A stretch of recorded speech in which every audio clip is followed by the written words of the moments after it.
संदीप शर्मा ने लिखा है, गुरुजी, जो हम अपनी इमेज बनाते हैं दूसरों की नज़र में और दूसरों की अपनी नज़र में, तो हमें जो दूसरे से सुख दुख का अनुभव होता है वो हमने खुद ही बनाई है। क्या ऐसा ही होता है गुरुजी?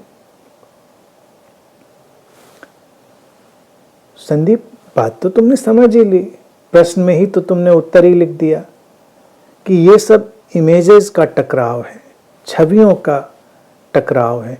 हम अपनी छवियां, अपनी इमेजेस, दूसरों की इमेजेस, दूसरों की छवियां सब बनाकर चलते हैं, और हम जो आशाएं अपेक्षाएं भी पालते हैं वो उन छवियों, उन इमेजेस के कारण पालते हैं। तो प्रायः हमारे जीवन में उन छवियों का टकराव होता है, उन इमेजेस का टकराव होता है। तो ये सुख दुख जो आते हैं, तुमने लिखा है क्या उनको हमने ही बनाया है? तो हमने ही बनाया होता है। हमारी मान्यताएं, हमारी धारणाएं, उनको हमने ही तो बनाया होता है। वो टूटती हैं तो हमने ही जैसा उनको बनाया है उस कारण टूटती हैं। अगर इस बात को कोई देखने लगता है तो धीरे धीरे वो इस सारे सुख दुख के दुष्चक्र से बाहर आने लगता है। नहीं देखता है तो उलझा रहता है। तुमने इसको लिखा, तुमने इसको देखा, इन छवियों के, इमेजेस के कार्य व्यापार को, इसको और स्पष्टता से देखोगे। जब ये बिल्कुल क्रिस्टल क्लियर हो जाएगा, तुम देखोगे सुख दुख का जो एक कार्य व्यापार था वो भी थम गया है, उसकी ज़रूरत नहीं रह गई है। अब तुम एक यथार्थपूर्ण जीवन जी सकते हो। रियलिस्टिक लाइफ बहुत ही मिस्टिकल लाइफ होती है।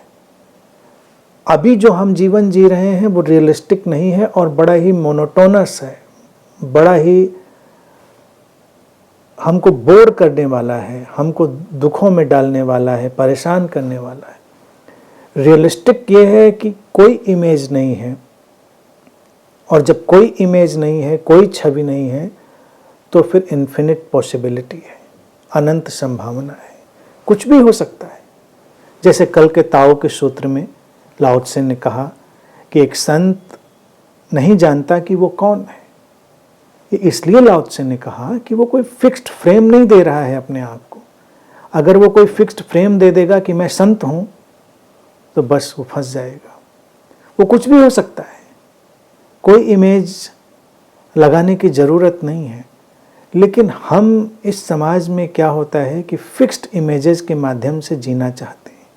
हमको लगता है कि उसमें शायद बड़ी सहूलियत है, हमको लगता है कि शायद उसमें बड़ी सुविधा है, लेकिन उसी में बहुत बड़ी अड़चन है। हमारी मान्यताओं के कारण, हमारी उन छवियों के कारण ही बहुत अड़चनें आती हैं हमारे लिए। लेकिन अगर हम कोई भी इमेज नहीं लगाते हैं तो हम लगातार उस जीवंतता के साथ बहते हैं जो हमेशा नई होती है, हमेशा ही दिव्य होती है, और हमेशा हमको एक नई जीवंतता से भरने की क्षमता रखती है। हम कोई भी इमेज बना लें, वो इमेज चाहे अपनी बनाए चाहे दूसरे की, वो हमको सीमित बनाने का काम करती है और दूसरे को भी सीमित बनाने का काम करती है। तो अगर हमको असीमित जगत में रहना है, चाहे अपनी या दूसरे की, उन संभावनाओं के असीमित जगत में, तो इन इमेजेस के खेल से हमको बाहर हो जाना चाहिए। फिर भी काम चलाऊ उपयोगिता के चलते हुए एक इमेज, एक छवि देनी पड़ेगी। तुम क्लास में गए, वहाँ एक टीचर है, तो टीचर की एक इमेज, टीचर की एक छवि तुमने उसको दी है, लेकिन वो हमेशा पूरी तरह टीचर ही नहीं है, वो और भी बहुत कुछ है। लेकिन तुम उससे, उस टीचर की इमेज से ही व्यवहार करते हो। वो काम चलाऊ उपयोगिता के लिए तो अच्छा है, क्योंकि वहाँ पर तो उसी नियम से चलना पड़ेगा तुमको, लेकिन उसको उस फ्रेम में तुम फिक्स नहीं कर सकते, वो बहुत व्यापक है। तो किसी भी व्यक्ति के लिए उस व्यापकता को हमेशा बना के चलना है, अपने लिए भी बना के चलना है। ना अच्छा ना बुरा, ना साधु ना असाधु, कोई भी इमेज नहीं, और फिर तुम कुछ भी हो सकते हो।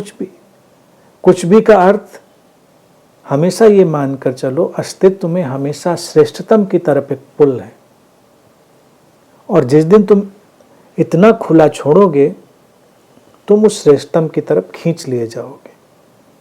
लेकिन इमेज ना बनाने में तुमको लगता है कि तुम निम्नतम की तरफ गिर भी सकते हो, गिर सकते हो, बेशक वो संभावना है, लेकिन अगर तुम इमेजलेस और ओपन हो पाए पूरी तरह तो ज़्यादा संभावना यही है कि तुम सर्वोत्तम की तरफ खींच लिए जाओ। तो इसलिए शुभ है